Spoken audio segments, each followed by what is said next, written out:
కాకినాడ ద్వారకానగర్లో వేయించేసి ఉన్న శ్రీ కనక మహాలక్ష్మి అమ్మవారి ఆలయంలో మార్గశిర మాసోత్సవాలు ఘనంగా నిర్వహిస్తున్నారు. ఉత్సవాల్లో భాగంగా మార్గశిర శుక్రవారం ఆలయం వద్ద దీపోత్సవ కార్యక్రమం జరిగింది. అందులో భాగంగా శ్రీ కనక మహాలక్ష్మి అమ్మవారికి గ్రామోత్సవం నిర్వహించి రథంపై ఊరేగించారు. అనంతరం ఆలయం వద్ద ఏర్పాటు చేసిన ప్రత్యేక వేదికపై అమ్మవారి ఉత్సవ విగ్రహం నుంచి ప్రత్యేక పూజలను ఆలయ అర్చకులు కొండవీటి బ్రహ్మయ్య శర్మ శాస్త్రోక్తంగా జరిపించారు. అనంతరం పెద్ద సంఖ్యలో తరలివచ్చిన భక్తులు, మహిళలు దీపాలను వెలిగించారు.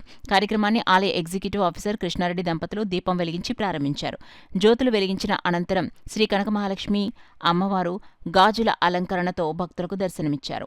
ఆలయ అర్చకులు కొండవీటి బ్రహ్మయ్య శర్మ మాట్లాడుతూ ఈ నెల 30వ తేదీ సోమవారం అమావాస్యను పురస్కరించుకుని అమ్మవారికి మహాకుంభాభిషేకం నిర్వహిస్తున్నట్లు తెలిపారు. ఈ మహాకుంభాభిషేక కార్యక్రమంలో పాల్గొని ఈ కార్యక్రమం జయప్రదం చేయవలసిందిగా కోరుతున్నాము. ఈ మహాకుంభాభిషేకానంతరము శ్రీ కనకమహాలక్ష్మి వారికి లక్ష కుంకుమార్చన పూజా కార్యక్రమం కూడా ఉంటుంది.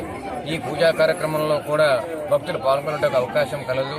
కావున భక్తులందరూ ఈ శ్రీ కనకమహాలక్ష్మి వారికి అత్యంత ప్రీతికరమైనటువంటి ఈ మార్గశిర మాసంలో అమ్మవారికి పూజా కార్యక్రమంలో పాల్గొని తమ స్వహస్తములతో అభిషేకించి అమ్మవారి ప్రముఖ పాత్రులు కావలసినదిగా కోరుచున్నాము.